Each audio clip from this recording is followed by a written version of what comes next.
Bonjour à tous, je m'appelle Aurélie. Mon travail consiste à vous accompagner dans l'évolution de votre carrière. Après avoir constaté que de nombreuses personnes cherchent à découvrir de nouveaux métiers, j'ai décidé de partir à la découverte de salariés et de chefs d'entreprise qui acceptent de partager avec nous leur expérience. Chez Super Compétences, nous mettons notre expertise à votre service pour que vos projets prennent vie. Je suis très contente de vous partager l'enquête métier du jour. Vous êtes prêts? C'est parti!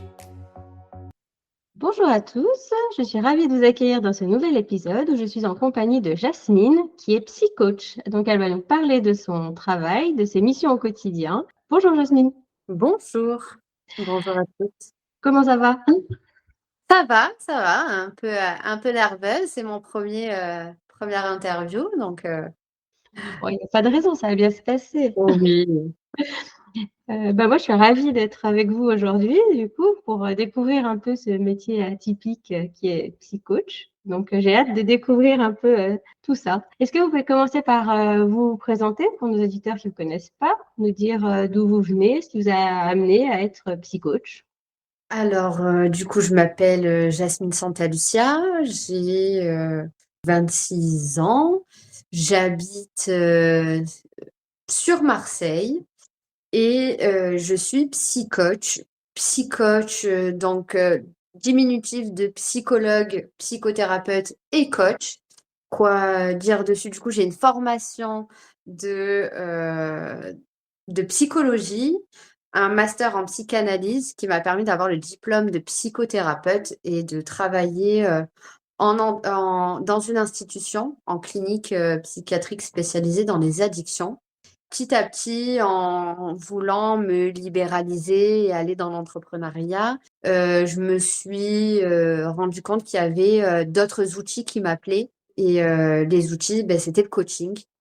Du coup, d'aider les personnes à clarifier finalement leurs problématiques, que ce soit dans leur vie professionnelle ou personnelle et d'amener un petit plus dans leur vie.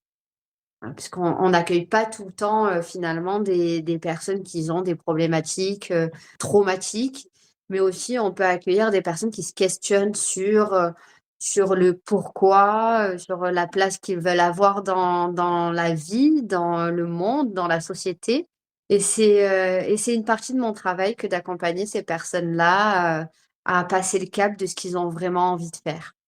Donc, depuis combien de temps vous faites ce travail? Ça fait, 3 ans que je fais ce travail. Et donc, au quotidien, c'est quoi vos missions? Vous accompagnez les gens comment? Waouh, il y en a tellement. Par où commencer? Du coup, j'ai une partie, où je suis encore en clinique, addictologique, donc où je reçois, sur mes journées à l'hôpital, en clinique, je reçois des patients uniquement de la clinique avec leur famille selon, hein, de temps en temps, soit seuls, soit accompagnés de leur famille, pour, travailler sur leurs problématiques addictives, pour travailler aussi sur leurs projets, durant leur cure. Parce que moi, je me focalise beaucoup, finalement sur cet aspect, dépression ou pourquoi l'addiction m'a amené là, que de me focaliser sur le produit, déjà qu'ils y pensent tout le temps, donc autant, essayer de leur faire penser à autre chose. Donc là, c'est la partie, clinique, salariat et mes autres journées, sont rythmées, du coup d'accompagnement en coaching, donc d'accompagnement souvent, enfin, en tout cas en ce moment d'entrepreneurs ou de personnes qui veulent être entrepreneurs, qui ont des idées, mais qui ont du mal à les clarifier, à avoir un business plan, à voir si c'est possible. Moi, ce que je commence à leur dire, c'est que finalement, une entreprise, c'est qu'une extension de soi-même. Donc, c'est aussi intéressant de travailler les aspects, croyances limitantes que les aspects développement de business. Donc en fait, vous développez aussi bien quand vous aidez les personnes, le côté psychologique que le côté entrepreneuriat. C'est ça. C'est un accompagnement global au final, c'est C'est intéressant. un accompagn Oui, c'est ça, c'est un accompagnement global, car quand il y a souvent des problèmes dans le business, ça découle beaucoup de l'entrepreneur concernant les petites entreprises, voire les très grosses aussi. Et du coup, c'est toujours intéressant finalement d'aller s'interroger sur les croyances limitantes ou les problématiques qui sont là sur le moment, le stress, le passage d'une année à l'autre, le passage d'une saison à l'autre, qui peuvent changer, perturber aussi la personne. Les problématiques de couple qui finalement peuvent aussi induire sur les relations avec ses salariés. Tous ces petits aspects-là finalement de notre vie quotidienne peuvent impacter notre vie entrepreneuriale. Et du coup, je trouve ça intéressant, voire limite nécessaire de voir les deux et de jongler entre les deux pour amener cet état d'équilibre entre le business et la vie personnelle. Est-ce que c'est un métier qui vous demande beaucoup d'initiative? D'initiative, oui, et à la fois non, dans le sens où initiative, il faut bien dans un sens aller chercher aussi ses prospects, de se mettre sur les réseaux, de développer ses réseaux sociaux, de saisir l'opportunité, par exemple, d'une simple discussion. Donc, il y a beaucoup d'initiatives à faire aussi et d'ouverture. Je parlerais plus d'ouverture finalement au monde, d'ouverture aux autres à ce moment-là. Et après, dans un sens, non aussi, mais bon, la prise d'initiative, elle fait un peu partie de moi, donc c'est un peu biaisé sur ce. D'accord. Alors, est-ce que vous êtes amené à travailler avec des professionnels extérieurs? Alors en équipe, oui, dans la partie salariat, je travaille beaucoup avec des psychiatres, des art-thérapeutes, des médecins, des infirmiers et des aides-soignants et un éducateur sportif. Donc on a vraiment, et j'essaye aussi de maintenir ce travail en équipe qui est aussi très intéressant pour amener cet aspect accompagnement global de la personne en cure. Ensuite, côté entretien psy, accompagnement de coaching, je travaille plus en tête-à-tête avec la personne. Après, je suis toujours en lien avec des professionnels. Si j'ai besoin de les renvoyer vers un community manager, si j'ai besoin de Mmh. les renvoyer vers un comptable, si j'ai besoin de les renvoyer Oui. vers quelque chose pour développer finalement leur business, là oui. Oui, comme ça, vous avez un cercle de connaissances, un réseau, quoi, et puis Oui, après vous pouvez aiguiller, aider les personnes en c'est ça. fonction de leurs besoins, quoi. Quels sont vos horaires de travail? Elles sont variables. Elles sont variables. Oui. Elles sont variables, pourquoi? Parce que dans un sens, alors côté salariat, j'ai 8 heures de travail. Enfin, moi, je compte 8 heures, mais bon, c'est 7 heures plus 1 heure de pause. Donc, à partir du moment où j'arrive en clinique, je fais mes 8 heures et je pars. Et côté, finalement, libéral, accompagnement de coaching, c'est moi qui me fais mon propre emploi du temps. Donc, finalement, si j'ai pas envie de travailler un jour, c'est à moi de le voir. Si j'ai envie de travailler, il y a des accompagnements de coaching que je peux faire le dimanche. Il y a des discussions de coaching que je peux faire en week-end. C'est vraiment, là l'opportunité finalement de faire, des accompagnements en coaching, c'est de décider soi-même du propre emploi du temps qu'on souhaite. On décide. C'est ça, et donc même, voilà, le week-end, en soirée, mais c'est vous qui le décidez, c'est pas voilà, c'est C'est vous ça, qui acceptez, quoi. exactement. Par exemple, même si j'ai un agenda sur psychologue.net où les personnes peuvent venir prendre des rendez-vous, je préfère déjà appeler la personne pour déjà la connaître, voir la problématique, qu'elle écoute ma voix, parce que souvent c'est particulier de prendre rendez-vous avec quelqu'un qu'on ne connaît pas. Mmh. Et en même temps, si l'horaire ne me convient pas, lui proposer directement un autre horaire qui conviendrait aux 2 personnes et je trouve que c'est plus simple. Quelles sont les compétences nécessaires pour faire votre travail? Déjà d'avoir une solide base pour moi en psychothérapie, c'est important pour arriver à comprendre, heu, la personne, qui vient, déposer ou qui vient, se faire accompagner dans une problématique ou un coaching. Donc d'avoir des solides bases et que ce soit en psychothérapie, en analyse, en coaching et de comprendre le comportement humain. De savoir, quand est-ce qu'il faut, parler, quand est-ce qu'il faut se taire, quand est-ce qu'il faut, secouer la personne aussi. quand est-ce qu'il faut changer d'angle avec elle sur sa problématique et lui permettre de finalement de voir autrement la vie qui l'entoure. Donc, je resterai sur ces compétences de base. Et je pense qu'il faut aussi être solide dans sa tête parce que toutes ces Oui, personnes qui déchargent, ça doit pas être évident. oui, oui, oui. C'est important d'avoir les épaules solides. Après, tout dépend finalement les problématiques dans lesquelles on peut se diriger. On peut être psy pour relations de couple, on peut être psy pour les enfants, on peut être psy pour les addictions. J'ai travaillé d'abord avec les enfants et les parents, donc soutien à parentalité et enfants adolescents. C'était beaucoup de charges émotionnelles parce que les enfants nous renvoient beaucoup à nous. C'est notre effet miroir. Et les problématiques addictives, il y a énormément de problématiques derrière, traumatiques, de violences conjugales, de dépression, de burn-out. Et c'est important d'avoir les épaules solides déjà pour qu'ils puissent déposer tout ça et être entendus et compris. Et en même temps, d'avoir cette mise à distance des problématiques des autres pour pas que finalement elles nous collent à la peau aussi à nous quand on rentre du travail. Il faut faire la part des choses. Oui, qui n'est pas Est-ce toujours que, facile. oui. Mais Est-ce qu'il est facile de trouver un travail dans votre secteur d'activité? oui et non, j'ai envie de dire. Oui, si on est dans cette initiative, cette prise d'opportunité, cette envie aussi, ce mouvement de c'est ça que je veux et je vais me donner les motivations pour l'avoir et me démarquer. Et après, tout dépend aussi dans quoi on veut se spécialiser. Ça peut être compliqué si on veut travailler en institution, que ce soit en clinique ou en hôpital. Il y a tellement de règles, de grilles. Et dans le sud, déjà particulièrement, ça reste assez bouché. Peut-être en allant un peu plus haut dans le nord, il y a beaucoup plus de possibilités en tant que psychothérapeute, psychologue. Après, dans le libéral, il y a aussi moyen de trouver sa place. L'idée, c'est de se lancer, de ne pas avoir peur et d'être bien accompagné. C'est important.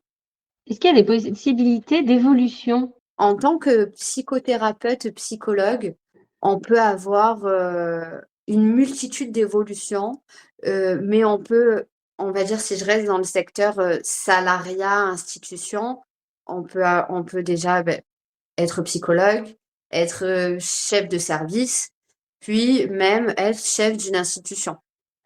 Donc, on peut aller jusque-là en validant de l'expérience, en se faisant connaître et finalement, avec les opportunités qui s'ouvrent aussi à nous et en les saisissant, on peut aller jusqu'à diriger une clinique, diriger un service, diriger un institut médico spécialisé.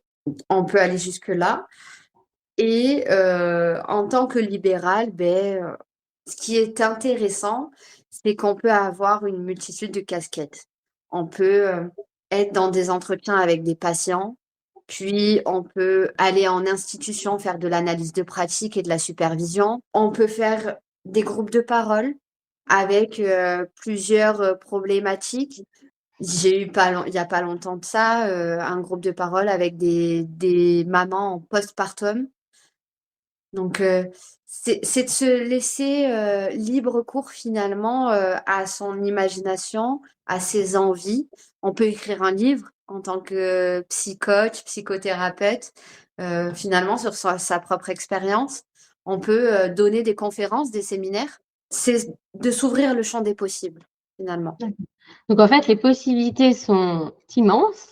Il y en Oui, a plein et après, c'est aux personnes de choisir avec ceux avec lesquels elles sont à l'aise, ce qu'elles ont envie de c'est ça. faire. Il n'y a pas de limite, Il n'y a pas de limite. C'est sauf celle qu'on se met nous. Exactement, c'est ça. Et c'est là où je trouve ça important d'être bien accompagné, justement, que ce soit avec quelqu'un de spécialisé pour clarifier son projet ou même dans son accompagnement dans une entreprise, d'être toujours supervisé. En tant que psychothérapeute et coach, c'est important d'être toujours supervisé aussi pour vraiment s'ouvrir le champ des possibles et se dire, j'ai le droit aussi de faire ce que j'ai envie, de faire ce qui est faisable, de même créer quelque chose ou créer un séminaire ou créer quelque chose où je vais pouvoir m'exprimer et rallier des professionnels avec moi pour faire toute une semaine de séminaires, de thèmes. C'est ça qui est intéressant dans le libéral. Quel est le salaire envisageable, enfin salaire ou revenu? Là aussi, c'est vraiment en fonction des possibilités qu'on se donne. On va dire qu'un psychologue en institution, en début de carrière, il peut être entre 1 870 € et 2 000, 2 200 €. Fin de carrière, ça peut aller jusqu'à 3 000 4 000 € en institution, selon l'institution, selon la convention, selon la grille tarifaire.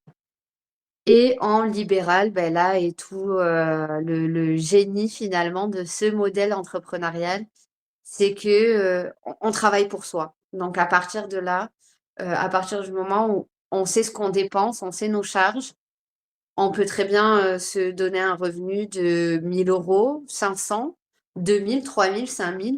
C'est à nous de voir et à nous de trouver notre équilibre finalement à ce qu'on a besoin et notre vie perso. Ouais. Puis après, ça varie selon le nombre de personnes qu'on suit, qu'on accompagne. Exactement, le nombre de repos qu'on veut aussi dans la semaine. Voilà, la Donc qualité de vie. la qualité de vie, le prix de la consultation. Donc on peut se permettre de faire évoluer le prix de notre consultation aussi. Tout est faisable pour finalement se dire: «Est-ce que moi je suis OK avec mon niveau de revenus?» Très bien. Est-ce qu'il y a un diplôme exigé pour votre métier? Oui, oui, en tant que psychothérapeute, il y a le diplôme de psychothérapeute. Donc il s'obtient avec une licence de psychologie et un master soit de psychologie, soit de psychanalyse. Et en tant que coach, il y a le diplôme de coach aussi. Donc moi, j'ai fait l'école de David Laroche qui s'appelle l'EDEC. À la fin, on a une certification et en plus de ça, on doit rejoindre une association de certification de coach pour être certifié plus. D'accord. Donc une formation complète. Exactement. Très bien. Quels conseils vous pourriez donner aux personnes qui auraient envie de se lancer dans un métier tel que le vôtre? Qui soit déjà passionné, qui soit passionné par le comportement humain, par l'analyse des expressions humaines dans la communication, qui soit aussi dans cette bienveillance. C'est super important d'être dans la bienveillance et dans le non-jugement aux autres. Donc commencer par être non-jugement dans son couple, avec ses amis, avec sa famille et finalement avec les autres aussi. Parce que le boulot que je fais, c'est aussi une extension de moi-même. C'est un boulot que je peux pas laisser au bureau. Il fait partie de moi, donc il y a toujours ce petit truc où je dois faire attention, où c'est important de faire attention à ce que me dit l'autre. Donc il y a l'observation, l'analyse, la passion, la compréhension. Et je me répète aussi sur ça, mais d'avoir les épaules solides, d'avoir cette capacité à encaisser ce qu'on va nous déposer, à encaisser le trauma qui peut surgir aussi, à avoir cette adaptabilité aussi, de se dire bon voilà, quand il y a une personne qui doit pleurer pendant 1 heure, c'est important de la laisser pleurer et de se dire bon c'est ok avec ça, ou quand il y a une personne qui prend une crise de colère aussi, et quand on doit aussi recadrer, un coacher dans sa manière de voir les choses, dans sa manière d'entreprendre aussi, de la remettre sur le bon chemin. Donc c'est important d'avoir toutes ces compétences-là, pour moi. Eh bien, merci et merci Jasmine d'avoir partagé ce moment avec nous, de nous avoir aiguillé sur votre métier atypique quand même, Ouais. psy-coach. On n'en voit pas souvent. Donc, merci beaucoup d'avoir Merci à participé. vous. Merci à vous et si ça vous permet finalement de trouver votre voie, que ce soit avec ce que je vous ai partagé ou une autre idée de métier, c'est le principal. Merci beaucoup et puis peut-être à une prochaine fois alors. Avec plaisir. Merci d'avoir écouté ce podcast. Vous retrouverez les liens de notre invité du jour en description. Vous trouverez également l'enquête métier du jour en version PDF dans les notes de l'épisode. Si Si l'interview vous a plu, n'hésitez pas à la relayer autour de vous et de la noter sur votre application de podcast préférée. Vous pourrez retrouver l'ensemble de nos services sur supercompétences.fr. Si vous voulez partager votre métier, prenez contact avec moi pour que nous puissions en discuter. Je reste également disponible pour parler avec vous de vos projets de reconversion professionnelle. Je vous donne rendez-vous au prochain épisode. Belle journée!